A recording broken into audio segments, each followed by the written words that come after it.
Welcome to Onslow County Today. I'm your host, Lisa Whitman-Grice. And friends, it has been a minute since I've seen you. The last time we produced a segment of Onslow County Today was back in February with no idea that COVID-19 would be on the horizon.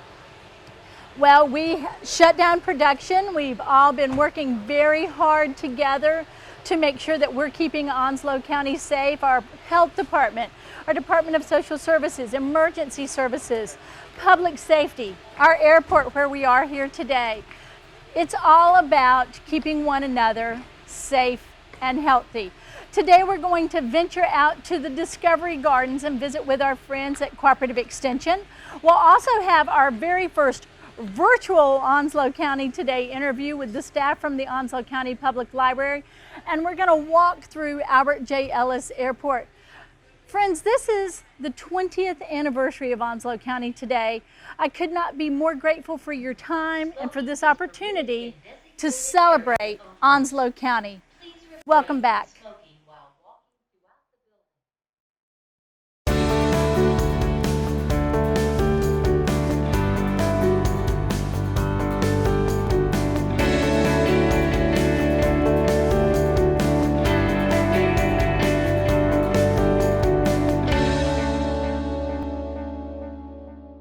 Welcome back to Onslow County Today, and joining us now is one of my most favorite people in Onslow County, Miss Peggy Garner, who is director of our Cooperative Extension Office, as well as at one of our most beautiful places in the county. Peggy, thanks for joining us. Thanks for having me.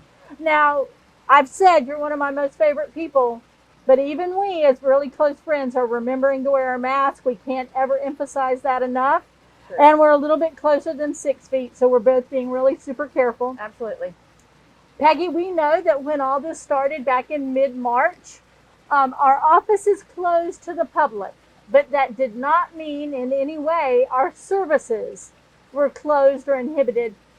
I want you to talk about how, because in Cooperative Extension, you kind of walk in two worlds. You work with the county, but also you're a division of North Carolina State University. And so talk about how your team came together to formulate a plan about your COVID response, how you would continue to serve the public, and then we're trying to talk about why this space is so important where we are today. So let's start first with your planning and your response mode. All right. Well, you know, the spring and the summer is our biggest time. Right. We are gearing up for what we're going to do with our youth for the summer when they're out of school. We also know that we have people that are planting, whether it be flowers or whether it be fruits, vegetables, and then they're going to want to know how they can preserve those. And so with that in mind, we got together to see what it was that we can do. We put all kinds of information out to let people know that our farmers market was still going to happen. We turned it around so that the people walk on the outside of the market building, not on the inside. The Tuesday market is outside anyway, so that worked out well. And we still, require people to wear masks when they can and that kind of thing. But the 4-H staff, the horticulture staff, they all just kind of got together and we decided to do kits. So we did a seed kit, and that's where parents could just come by and pick up some seeds. And every day we talked with them on the computer so that the kids could know how to plant their seeds, and it was cucumber and squash. And so they just kind of checked in with them, and the kids would send pictures on Facebook to show us what was going on. We had actually planned this year to do a junior master gardener camp. So it was regroup. How can we do that? And the kids can't be here. So the staff put bags together, and every day the parent and the child would come in on Zoom. One of the staff would instruct them on what was going to be done that day. And we had over 40 some kids that participated in that in the county. And we also did an ag kit, and the parents picked that up in the farmers market because we had planned on our ag days that we do for second graders. So we had all this stuff that we'd gotten from companies, and we wanted to share that with the kids. So the response has been wonderful. The seed kits, we thought, maybe 50. We thought we might need to put 100 together. We gave out over 300 seed kits, which was lovely. The Junior Master Gardener Camp, like I said, was over 400. We've had a lot of calls about people canning that have never canned before because we usually do our home preservation. So we're helping them every way we can. And then the other is the horticulture part. We have people that are doing so much more at home. Right. You know, for the past few years, we've sold rain barrels. We are totally out of rain barrels because people were buying 1, 2, 3 at a time, which was wonderful. And that's a huge fundraiser. And all the money from the rain barrel projects that we do go to this Discovery Garden. So we can put it together. One of the problems that we have had is that the Master Gardener Volunteer Association through NC State, when COVID started, we're like, okay, nobody can work. Well, then they finally eased it up a bit so we could have 3 out here working at a time. So if people do come to the gardens and they're like, whoa, they've kind of let this go, it's because we haven't had our volunteers, which do all the weeding that we have. They have been able to come back and do some of that weeding. In fact, Wednesday mornings from 8 o'clock to 10 o'clock, if anybody wants to come and help them, they would love to have some help in doing the weeding, as well as the weeding around the complex. You know, we talk about this idea of responding and adapting, and you know, that's what I always think of as cooperative extension, is the fact that you all give us resources. You all are our teachers, and this time you all had to stop for a minute and think about what you needed to do so that you could better serve the public. You continue to remain closed, but you're still doing all of the same, like the soil test. Yep. I know that you've continued to do. And you spoke to the fact that people are at home, so they're doing more at home. Absolutely. But some of us are getting a little antsy about being at home.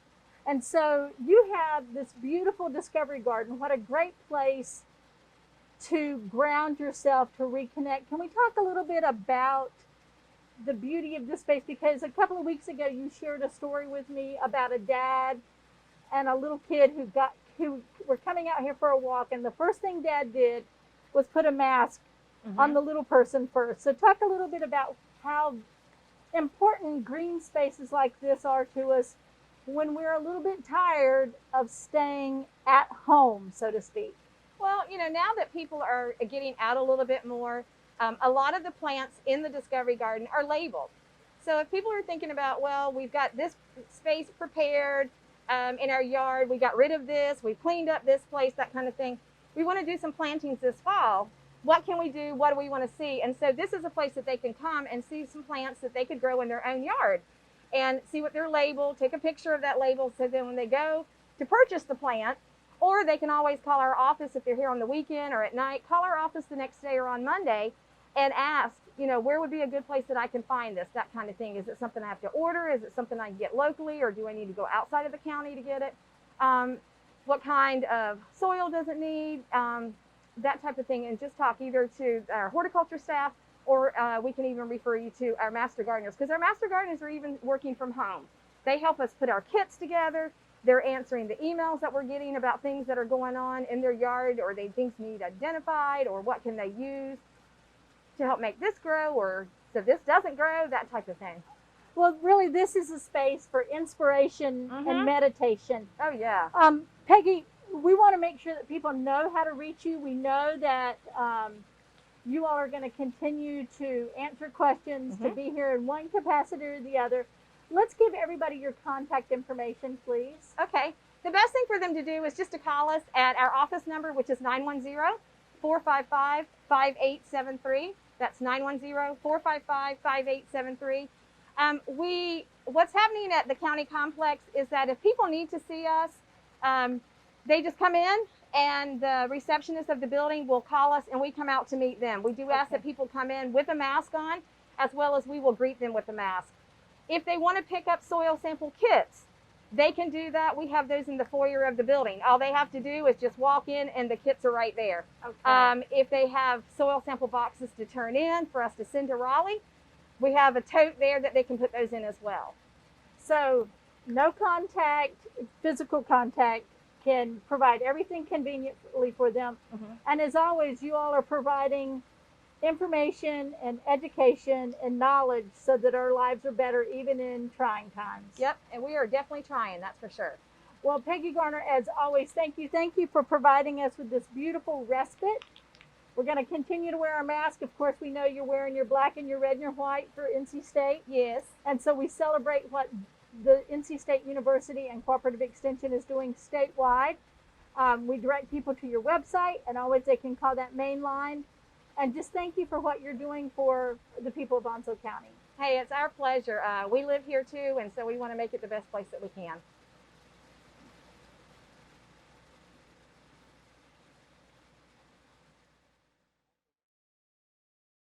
Welcome back to Onslow County Today, and joining us now is another member of the staff here at Cooperative Extension. We have joining us Lisa Rayburn. Lisa, since last we got a chance to visit, you've actually had a little bit of change in title and job scope. Tell us what you're doing now with Cooperative Extension. Yes, so I'm a commercial horticulture agent. I work with commercial fruit and vegetable growers in Jones, Onslow, Lenoir, and Craven counties. Okay. So that means, we've all been talking about doing things virtually, and I know that we all for a time were working virtually from home and other ways. But this is your busiest season, and you have to be on the road a little bit. Talk about what you've done to change your work, kind of your workflow. Right. So, ag is an essential business. So the growers that I work with, they're producing our food, and these farmers don't stop. Right. And they didn't have an option to stop. If a farm stops for even just a couple weeks in the spring, that can have really devastating consequences, both for the farm and our food supply down the road. So our farmers never stop. How we managed questions did have to change a little bit. We stopped kind of just dropping by to see how things were going and moved more towards responding when there was a need. We got good at stopping by fields, taking a look at things, and then giving the farmer a call so that we could discuss things without necessarily being face-to-face. Or sometimes if the need required, we would meet in the field, but just practice social distancing like we're all used to doing now. Of course, at the beginning, that was a little bit more of a learning curve for us. A lot of our farmers have had to respond to some different challenges as well. So early on, a lot of what we were doing was helping them figure out how to manage their market changes. Mm-hmm. Some markets saw a lot more activity. So things like our pick your own strawberries. Actually, people were stuck at home, didn't have a whole lot to do. Those guys got more foot traffic than they normally would have. But the flip side is some of our farmers who focused really heavily on sales to restaurants or into some of those larger institutional markets, they had to pivot and they had to find alternate markets for their produce to go into. So we worked on adjusting markets, helping them find avenues into new markets, as well as responding to COVID-19 safety concerns on the farm. So farmers had to take that into consideration. Mm-hmm. Some of them had a harder time getting labor than they normally would have. And then, of course, making sure that they knew what they needed to do and had the materials they needed to have to keep that labor safe on the farm. Well, that's one thing we want to, dig a little bit deeper on is, we always talk about cooperative extension and its role in education. And you've been such a key part of that. What are some of the steps that you all at Extension at the state level have been taking to work with our farmers and managing their labor market, their labor source, and keeping those folks safe? So, Cooperative Extension does work closely with other state entities. The Department of Labor was really key in making sure that we were still able to get access to the workers that we did need, and we need them very much in the fresh fruits and vegetable world. It is a very labor-intensive product to grow, to get out of the field. If you don't have the labor, vegetables and fruits can rot in the field. So Department of Labor was key, and Department of Ag was key in getting that moved forward for our farmers, and they did a good job of responding to that.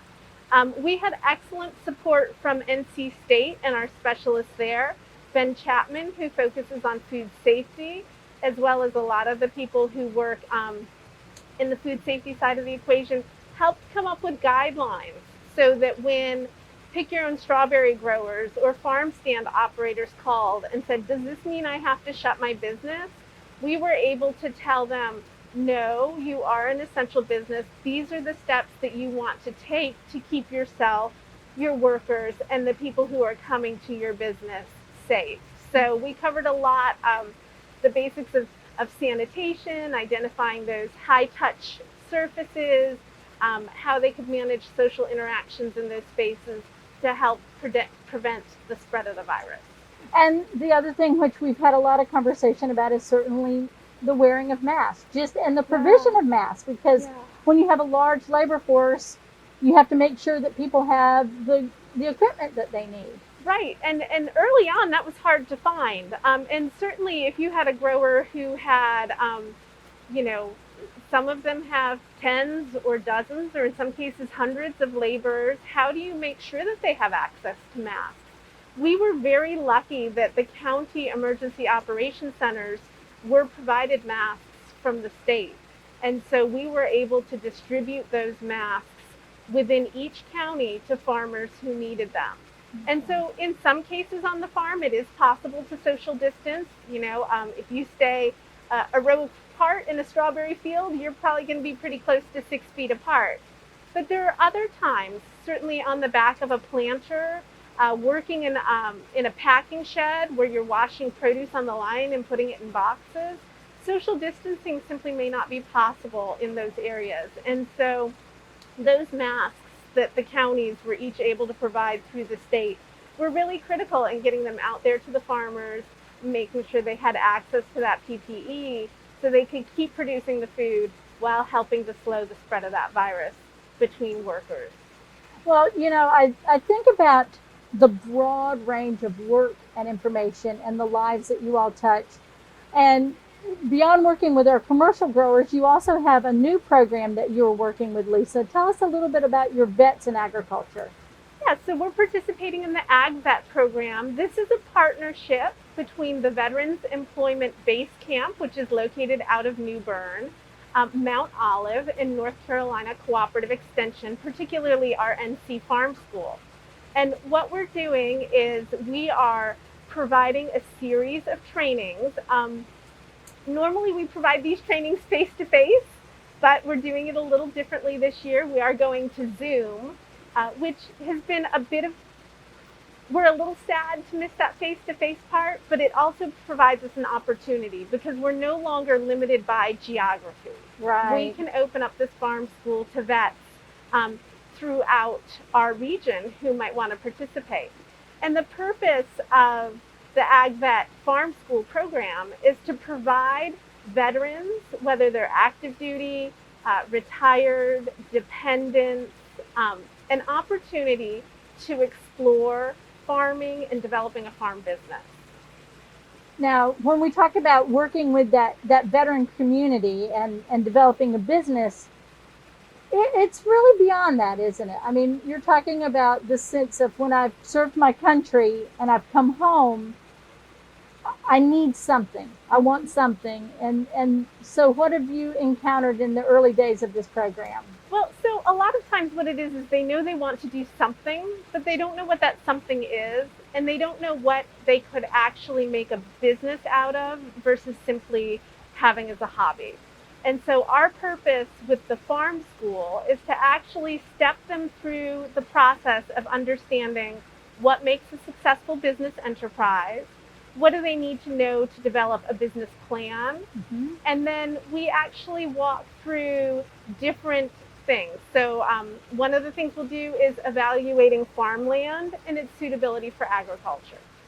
We'll also talk about what sort of considerations they may need to take into account and what sort of programs could help them there.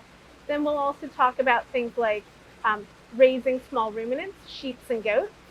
What does the budget look like? Can you make money doing that? What do you need to be concerned about? Growing vegetables. So if somebody wanted to start a market garden and sell vegetables at a farmer's market, a roadside stand, we'll talk about that and the budgeting that goes with that. We'll cover poultry, beekeeping, pastured pork, really give them a little bit of exposure to a lot of different things they can do in agriculture and help them to understand the equipment, the overhead that they would need, and whether or not they can make that cash flow as a business. And then at the end, we help them kind of pull that together as they narrow in what their goals and priorities are, help them develop a business plan around that so that if they want to move forward with it, they've kind of got all their ducks in a row to be successful with that as a business. So in this new season of their life, you're ready to help them prepare, but also give them a path. Right. Now, Lisa, if folks are interested in participating in that program, or perhaps they know someone that they think would benefit or would be a great candidate, how do they reach you? So they can call me, and of course, covering 4 counties, you can either call the extension office here at 910-455-5873. Registration is being done through the Veterans Employment Base Camp, which is located in New Bern. Okay. So they can contact LaVey there at the base camp. Her number is 252-617-2848. Well, Lisa, as always, I can't ever thank you enough for what you do in our community. When we think about things being uncertain or different, leave it to Extension to kind of pivot, as you said, make a new way, and make sure that we have what we need and the food that we need on our table. So thank you as always. We look forward to hearing more as the program launches and you get participants engaged. So we're going to visit together soon. And while we have on our masks now, because we know that that's what we need to do, we look forward to a time when we can visit and talk more. Thank you.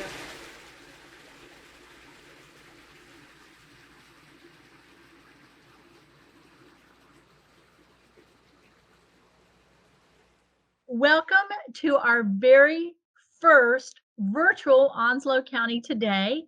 And this is also our 20th anniversary launch of our 20th anniversary year of Onslow County Today. And we're starting with some of our favorite friends, our buddies at the library. So we have Sinatra Spearman. Sinatra is with Adult Services.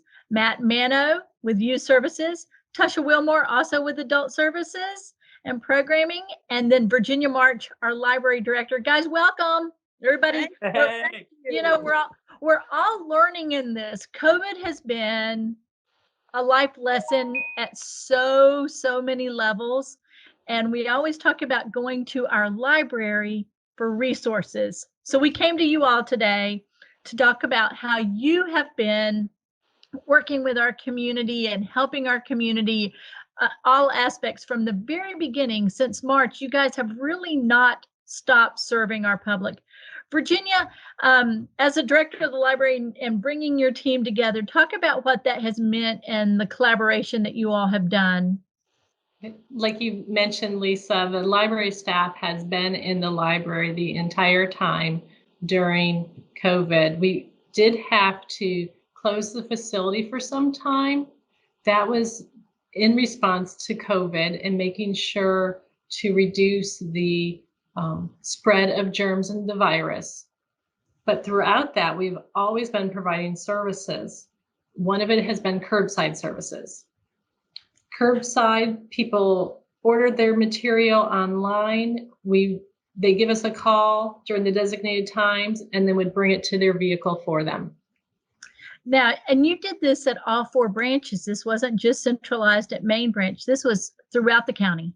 Yes, absolutely. All 4 branches. Some of them had it set up so that you came to a cart or you came right to their foyer and got your items. But no matter how we did it, we tried to minimize that contact to prevent the spread of virus between all of us. Now, you've also, in the midst of all of this, because you did have to be close to the public for a time, your staff was still working in your buildings. You all used this time to be so productive, not just planning, but there was a lot of opportunity to work within your own infrastructure as well. Yeah, a big project that we did while closed was a Re-Barcoding project. And when you're talking thousands of materials, thousands. Yes, 150,000 items we touched. Actually, we touched them twice because we inventoried and then we went back and put a new barcode on them. And all of that is in preparation for NC Cardinal. Okay, so we have to know that we all know that the cardinal is our state bird, but you all have adopted NC Cardinal because that's a service that's offered statewide. Tell us about it. NC Cardinal is a consortium, like you said, offered statewide. There are 39 library systems in 49 counties throughout the state. All of us will be on one catalog. So when you are searching for a John Grisham book, you're not only going to see what Onslow County Public Library has, you're going to see what Neuse Regional Library has, you're going to see what Carteret County Public Library has. You're also going to see what the state library has. So we are going from 150,000 items to 6.9 million items. That is, I mean, the access to that amount of material is incredible. And, you know, one of those weird life lessons learned from COVID, or the opportunities, you know, is that you all had this time to really prepare for it. Right. Like we mentioned, having to touch every single one of those items. Had we been doing that when it was full programming, full patrons in the building, we would have been in the patrons' way. Right. And we don't like to do that. We like our patrons to have the rain facility. We like them to browse. We like them to find what they need.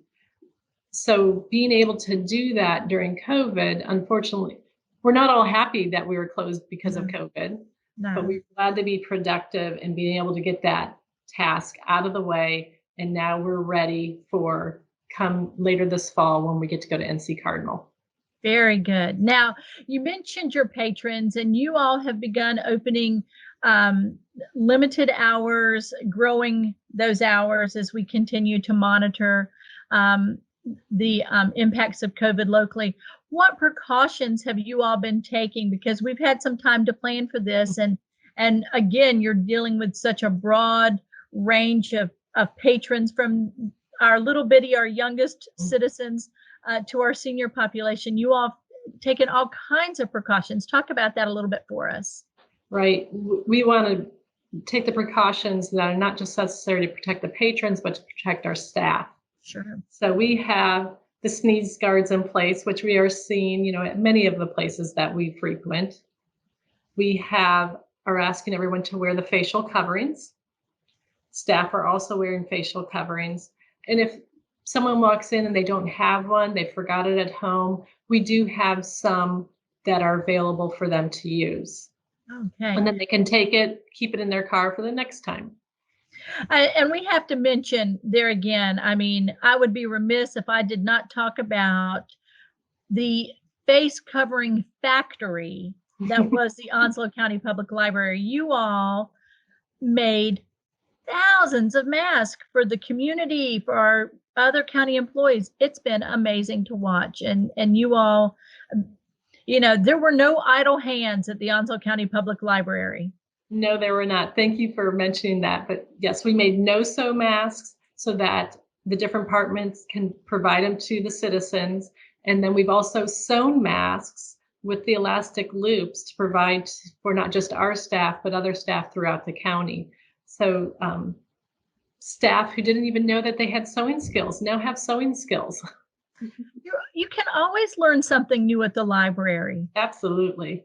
That is amazing. Now, Virginia, you know, we've got everybody talks about these Brady Bunch setups. So we've got some other members of your team here we want to talk to. Sinatra and Tasha, you all work with the adult users at the library on programming, you know, the idea of having access to information. Tasha, talk to us about some of the things that you all have been doing as in the midst of COVID, but also in preparing for when we all can fully reopen, and what you're planning for the fall. Well, actually, we've been doing quite a few things. As Ms. March mentioned, we have the curbside, which also assists patrons coming in if they feel comfortable. If not, they could call in advance, and we will more than happy go out and take items out to them that they've placed on hold. We continue to use the hold feature. Also, coming into the library, we have quite a few different safety features put in place, as Ms. March also mentioned. But overall, we try to make the experience the same, if not better, and have everyone feel comfortable coming in. As part of the outreach team, we actually have started up a Grow with Google program series, which we're super excited about. We were awarded a grant through Google. Congratulations. Yeah, thank you so much. We've already actually had our first webinar, which was July the 14th. So that was super excited to have a lot of community involvement with that, and it be the first outreach actual webinar pilot. So that was a very fun experience, and we had a lot of community involvement there as well. Well, fantastic. And Sinatra, you know, you and I get to work together in other capacities as well. And so we had a lot of time to visit during the last couple of months, but always top of your mind is making sure that your patrons have what they need. Talk a little bit about working with your team, outreach, and adult services. So while our in-person events have been put on hold, we are offering virtual programs via Facebook Live broadcast, Zoom meeting, and streaming. So excited about it. As Tasha has mentioned, the library has received a grant to support our virtual learners through the ALA, PLA initiative by Google to ensure that our library receive ongoing access to resources and free tools. And we are just ecstatic and excited about being able to carry forth this program to users, to our patrons, to make it available to our patrons to use wherever they are. And mainly, most of them are at home, and they really do appreciate having that access. So, Sinatra, we had a little bit of an audio glitch there when you were talking about it, but what we cannot miss is the fact that you are so happy to be able to reach your patrons and where they are. Where they are. Yes, that is our biggest motivator is being able to reach our patrons where they are. Reach them where they are. You all have gotten these grants. You've continued to do programs, and some of your punnier programs come from our youth services leader here in his bright purple background, and that's Mr. Matt Mano. So, you know, we talk about adult services, we talk about youth services, patron services, but you all are such a collaborative group. Matt, I understand that maybe you're behind the naming of some of these programs that you all have done, given these titles to things. Possibly some of them, but like you said, it's a collaborative effort. So talk a little bit. We've talked about how you all been reaching your adult population, your adult users, but Matt, you know, summertime is always about summer reading. How have we done that virtually? It's been definitely it's been challenging at times, but a lot of fun. We've done everything virtually, like you said. So we've been utilizing the Facebook Premiere feature and Facebook Live, throwing everything online. We have added video editing and producing to our resumes. So it's been a blast being able to throw our story times, school age, and teen programs, everything on Facebook, you know, Tuesday through Thursday. And then we've been throwing up a wildcard program Fridays. So that's been, you know, anything from a play day and craft cues for adults to do with kids up to, you know, different adult programs for people to do too, including our Pinterest parties that Sinatra and Luis and the others have been doing, and then as well as our Pinterest junior parties. So there's been a lot of things that we've been doing. We've been trying to still continue to use our STEAM programs, and then providing take-home kits for families to pick up at the library, whether they want to do it curbside so that they don't have to come in, or, you know, if they want to come in and grab them, they can do that as well. We've been doing everything online, so that includes logging. So this is our second year that we've done everything electronically, and we've been doing fantastic. We're over about 150,000 minutes logged so far. So collaboratively, it's been fantastic. We've had over 400 registrations for summer reading, and we're loving it. We're getting a lot of feedback from Facebook. We're getting feedback from Book Points, which is the platform that our readers log everything from. So that kind of shows us our statistics for everything. It shows us popular books they're reading, how many books adults are reading, how many minutes kids are reading. So it's really great for us to be able to see all the participation in that. You know, you mentioned the logging of minutes. And this question is for everybody. in the midst of COVID, one of the things that we've seen people do is just return to the pleasure of reading, that it's provided solace. What have you all heard from your patrons about, one, how much more they've been reading, and maybe what are they reading? What's kind of trending right now reading? So Virginia, what about you? What have you heard from patrons first? We'll start with you and kind of go around our clock here. I know several library power users, as one would say.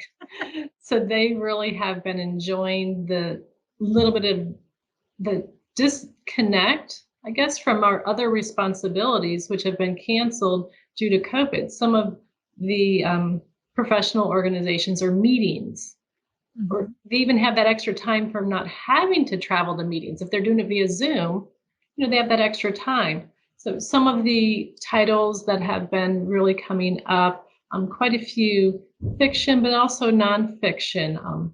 So You Want to Talk About Race is a book that our online book club is discussing, but it's been one that I've been listening to, and it really opens up my eyes as another way to look at my viewpoint in regards to diversity, equity, and inclusion. So we're finding a lot of people looking for books about that diversity, equity, and inclusion due to everything that's been going on in today's society. Tasha, we talk about that people are, so that's your online book club that you are using. What are you hearing that people are looking at, and are they, looking for these resources to understand not, the times that we're in, both the issues that we're facing under civil unrest, as well as just dealing with COVID? Yes, absolutely. A lot of the time at the front desk, we like to promote NC Live, which leads you into loads of resources that we may not have physically here in the library, but it will give you access to magazines, articles, all of that, which will also, lead into the equality and diversity topic, as well as anything COVID related, if they wanted to do more research. But of course, we always make sure that we let them know, make sure you're getting your information from a valid source. But NC Live is definitely one of those platforms that anyone has access to as a library card holder, that we like to push at the front desk as a resource for updated information on anything that anyone would love to research regarding to what's going on in the world today. Fantastic. And that's such a valuable resource. And again, things that we can do either in the library or at home. Sinatra, talk about how important it's been for your patrons to stay, you said reaching them where they were earlier, but that idea of connecting. What are you hearing about those folks who are staying at home, who don't really need to or want to get out? What are they doing? How are they connecting with you, and what are they looking for? They're connecting through our digital library that we also offer through the North Carolina Digital Resources. All the ebooks are there. They're putting suggestions for books online while they're at home for us to purchase, to put in there. A lot of what I've seen has been catch up. They had a stack beside their bed that they've been able to read, and now they have the opportunity and the time to read. So catching up, using e-resources, and using this time to, Sinatra, you and I always talk about taking these moments. So yes. They're taking these moments and learning more. And Matt, what are your kids? I mean, it's been a long time since they've been in school. What are they looking at? What are they doing? How are they staying engaged? It's funny because I think there's two ends of the spectrum. You have some kids that are diving into their fiction books and they're reading for summer reading, but then you also have parents who are preparing to homeschool. You have some parents who homeschool and are homeschooling through the summer. So really coming through the library, there's a lot of people checking out their nonfiction books, their books on specific topics that they love, whether it be, their spaceships or it be certain animals. But we have a lot of kids that are going into series now, and I think it's because you're in the summer. You have your wild readers that are nonstop reading. Some are doing it for summer reading to rack up those digital badges, because for them it's competition. But then you have your other kids that are just reading because they love to read. So they're having a lot of fun jumping into, of course, the Warrior series. We have a couple new series that we've gotten through. We've had the Chronicles of Narnia checking out a lot more lately, which I love because it's a classic to me. I was gonna say.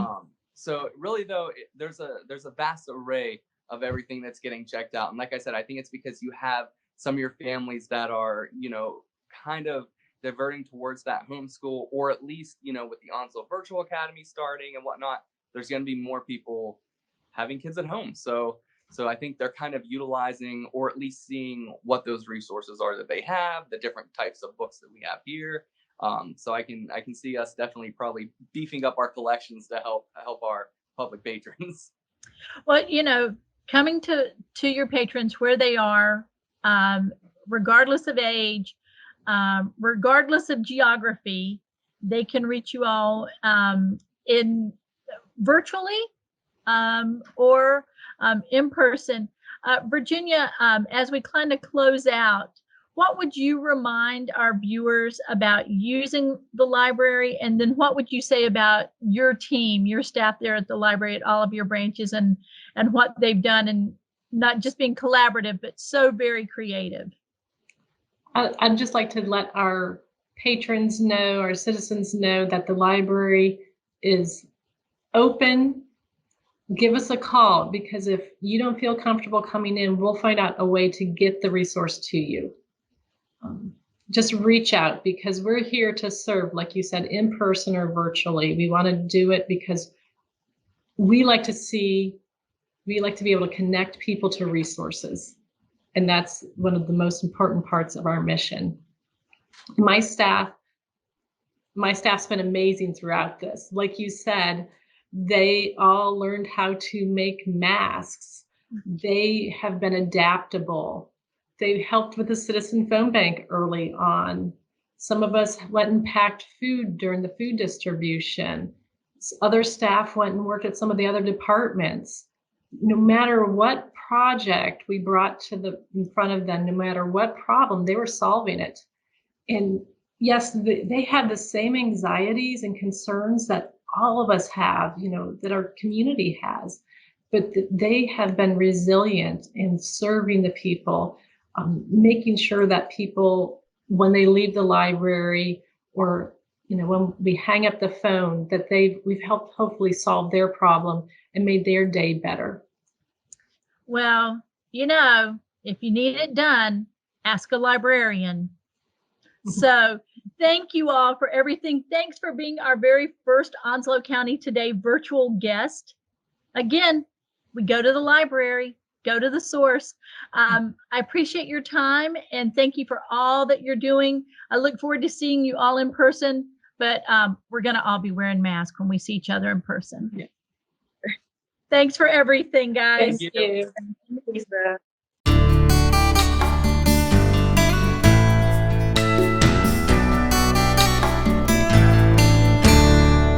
Welcome back to Onslow County Today, and you can see we ventured inside from our Discovery Garden now to visit with Chris White. Chris is the director of the Albert J. Ellis Airport, OAJ. Fly OAJ, Chris, right? We practice what we preach all the time. Absolutely. Now, Chris, you and I are wearing our mask, one, and two, we're socially distancing because we want to talk about the travel industry. We want to talk about, one, sort of the numbers you've seen, two, what's happening locally, and three, all of the efforts that your team here has made to make sure that traveling is as safe as possible in partnership with the airlines that serve our OAJ. So first things first, this began before Easter, which tends to kick off the big spring, then summer season. What have we seen statistically a little bit? Well, about the second week in March, traffic just plummeted. That coincides with the large number of cases that started springing up all over the country. And the traffic in Onslow County dropped by as much as 85%. Oh my gosh. Which is huge. Yeah. In a matter of 30 days or less. And then since then, our traffic has begun to recover, and now we're up to about 40% Okay. drop Okay. in traffic. It varies from week to week based on how much airline traffic we have. But travel and tourism is important. It's a very important part of Onslow County's economy, Absolutely. and it's necessary for people to be able to come and go. A lot of what we see today is what we know is known as VFR traffic.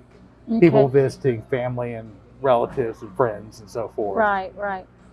As well as tourists, because if you've noticed that the beaches are pretty busy. Yeah, they are. People are here. You cannot get a hotel room at any of the area beaches, so their houses are all rented as well. That's important to the economy. Because it's so important, the TSA and the airlines have all, and airports across the country have taken very proactive steps to make sure that our employees and our travelers are all safe. Mm-hmm. The amount of sterilization we do in the airport terminal buildings would just blow your mind. Right. Surfaces are wiped down every hour or two. Then all the bathrooms are cleaned. We have looked into advanced technologies. We're using all sorts of new chemicals that are designed to kill any virus.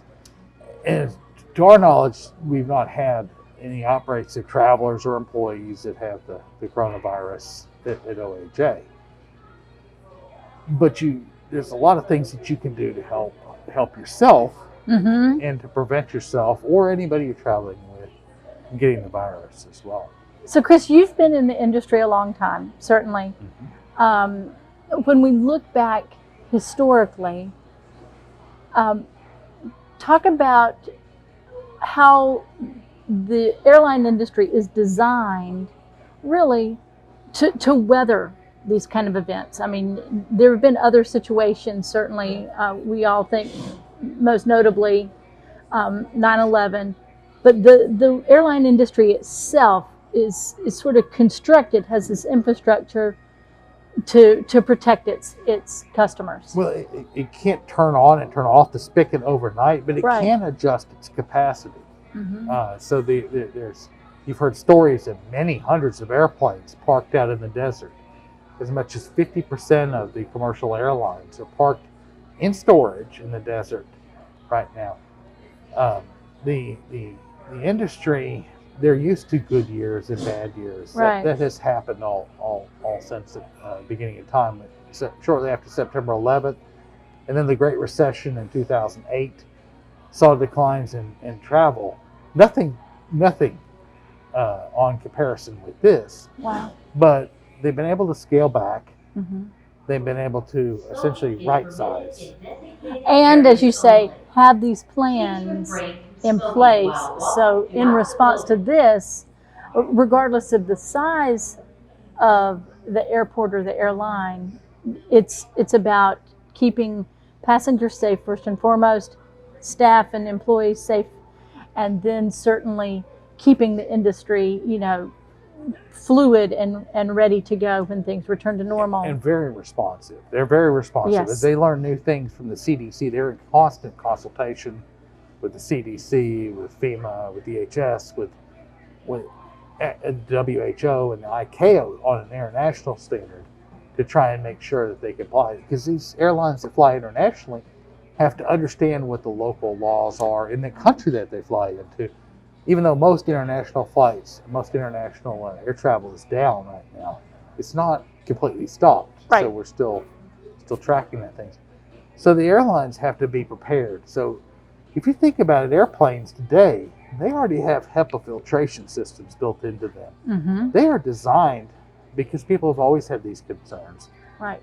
they're designed to filter the air 6 times per hour. That's more than we can in a typical building, or certainly more than we have at home or in our cars. So they're a pretty safe environment. Are they perfect? No, because it all depends on who's sitting next to you or behind you or in front of you. So, we have to travel. We have to travel for business. That still is ongoing. We have to travel sometimes to get to family and friends for both recreation, and sometimes emergencies arise. People are still moving. I mean, people's lives are not completely, we're not locked we're not just stopping time. No, the military doesn't understand that. They have issued a whole bunch of PCS orders recently, so people are moving around the country all over the place. So things are still moving. What first would you advise people who are flying to do? Because we've also had, I don't want to say loosening of restrictions, but changing of restrictions about what we can bring on airplanes, for example. Right. So those post 9/11 things about ounces of this and ounces of that has changed somewhat. So let's talk about, what would Chris White tell any of his travelers today? And we get this question frequently. One is to plan in advance. Read up on what your airline's change policies are. They don't want you to travel if you're sick. Nobody wants you to travel if you're sick. So they do have built-in policies that make it comfortable for you to change your flying arrangements or whatever. If, for example, the plane is too crowded and you're uncomfortable with that, the airlines will let you rebook on another flight. But you also need to know about your destination. Do they have restrictions in that? For example, New York announced a restriction that if you're in one of 31 states, you have to quarantine for 2 weeks before going into the city and things like that. So you need to be aware of where you're going and what the airline policy is. And then also pack smart. For example, you can bring your whole thing of Lysol wipes now.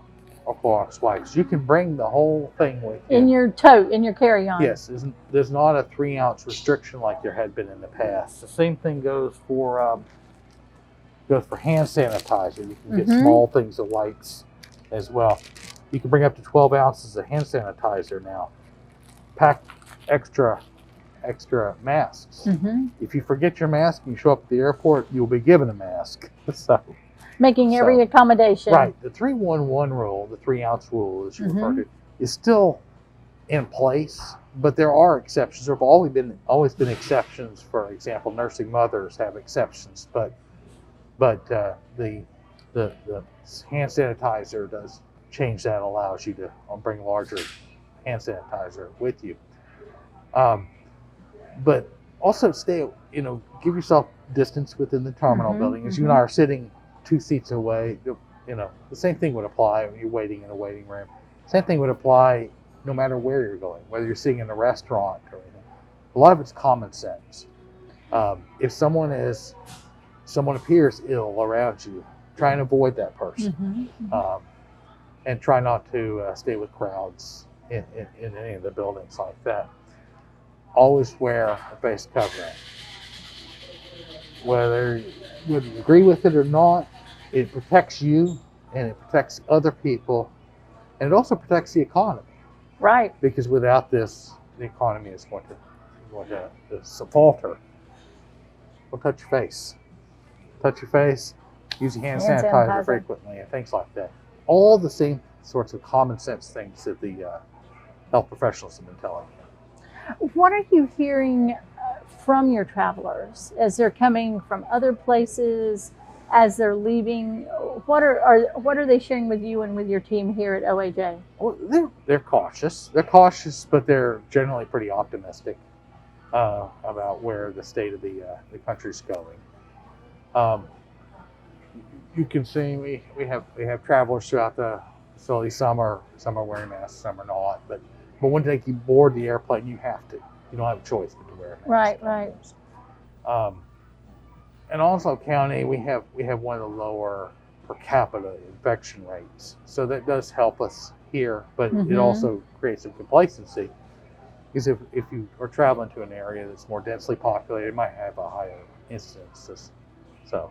Well, we all say that we certainly do have a kind of, when we look per capita in North Carolina, but I think that from the very get-go, including here at OAJ, Onslow County was ready. Like, we're used to being a responsive team. We're used to working together and creating this concerted effort in response to emergencies, whatever they may be. And so I think what your team is doing here contributes to that, Talk about their dedication to cleaning those surfaces. We got a little bit of, can see images of these folks just cleaning. It's a nonstop process. They're incredibly dedicated. We have a very dedicated workforce that wants to make sure that this is a safe and healthy environment for our passengers. Understand that we depend on people to travel to keep the airport open. So we want people to feel comfortable while they're here. They want them to see that we're making the effort. They want us to smell. Believe it or not, all the facilities smell a lot better now. Even the airplanes. Right. So they're telling us that. But everything is a lot cleaner and healthier, and the staff is very dedicated to making sure that the public feels comfortable with being here. We couldn't ask for a greater crew. Well, it's always beautiful. It's always immaculate when we come in here. But on top of that, your staff is always so gracious and courteous, because we know that in times like this, there's also stress associated with it. Oh, there's tensions that can arise from the unknown, from the anxiety of I've got to get in that what can appear to us as a little tiny space. So talk about how you all as a team there again depend on one another in those moments of anxiety or stress. Well, we like to project a certain level of calmness to people. In all our messaging, we tell people to reduce the stress. For example, show up early. That way you don't feel rushed. And we know what a lot of the common questions are, so we're trying to anticipate those things. Things like handing out the masks. We've handed out thousands of masks to make sure that people understand the importance and that they don't feel panicked when they enter the facility. So, you're making it as stress-free as possible. Travel in general, I've got my kids, Right. I got to keep up with my stuff, I got to be on time, I got to get there. If COVID has taught us one thing, it's that we can take a minute, little bit, yes. slow down, and be very mindful of each of our decisions. We're going to walk around a little bit, Chris, because I want you to point out to us how you've even taken a little bit of that extra worry away from us. Can we do that? Absolutely. Okay. Well, we have a hand sanitizer station. Look at this. Yeah. Well, that's like that is the poshest hand sanitizer I've ever seen. Isn't that cool? Very hip, very cool. All right. We don't want to set off the alarm. So one thing, we've got lots of signage, Chris. Yes. Lots of reminders. And this is for one of our stations right here, where we have face coverings available to the general public. Face coverings available, signage, let's remember. Family packs and singles. I love that you've thought about the idea of families. Mm-hmm. It's not just grab and go a mask, and then each one has of the got some singles tips. Has travel tips in there that, for example, it says stay home if you're sick, or book early, visit the airline's website, and know your travel advisories, like wear a mask and assume nothing. Right? Assume nothing. So the airlines are working very hard, for example, to clean the airplanes. But when you get on that airplane, you don't know if they accidentally skipped a seat or something like that. Mm-hmm. So best to wipe it down. Okay. That's why you bring the So you bring wipes your with own you. wipes, double check, The tray table, everything around there. And again, if a nearby passenger makes you uncomfortable, if a nearby passenger makes you feel uncomfortable, tell the airlines that. And that's just it. They're prepared. This is not, we talk about it's okay to be uncomfortable. It's okay to take these extra precautions. That's right. We want everyone to take these extra steps. That's right. Chris, once again, we want to see, As We have folks are these loading, stations, we have these orb-looking stations all over the airport, and we encourage you to use it to use hand sanitizer frequently to make sure you're. and again, always reminding, always telling us, always being mindful. This is all part of the process of being safe, slowing the spread, and as you say, bringing back that economy. Travel is key to who we are here in Eastern North Carolina in so many ways. This too will pass. It just When we do what we can to make it faster. do what we can and do what we need to do. That's right. All right, Chris, we're not going to forget. We can't forget. This is the 20th anniversary of Onslow County today. This is our very first show of our 20th anniversary. Excellent. So thank you for helping us celebrate that. But we know that we're keeping our eye on next winter and celebrating your anniversry as well. That's right. Next Valentine's Day is 50 years since OAJ opened. Well, we're going to keep that in mind. And by then, folks should be planning that getaway for Valentine's Day. And what better place to kick off? That's right. Chris White, thank you. Thank you to your team. Thank you for making sure that we're as safe as we can possibly be so we can fly out of OJ and fly home to OAJ. Thank you.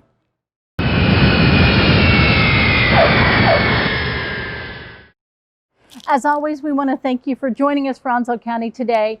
This was, in fact, our 20th anniversary launch show. We are so happy that you have been with us for 20 years. We want to say a special thank you to all of our guests who joined us. We had Peggy Garner from Cooperative Extension, Lisa Rayburn from Cooperative Extension, our first virtual visit with the staff from the Onslow County Public Library, Sinatra Spearman, Matt Mano, Tasha Wilmore, and Virginia March. And finally, we're here at the Onslow Albert J. Ellis Airport, OAJ, where we love to fly OAJ and come home here to OAJ. We also want to say a special thank you to you, our community. This is a challenging time. No one would argue about that. We appreciate you for always remembering your 3 W's: wearing your mask, waiting, washing your hands, cleaning those surfaces, keeping our social distance. Thank you so much for what you're doing to keep all of Onslow County safe. And thank you as we join us for our 20th anniversary celebration. We'll see you next time.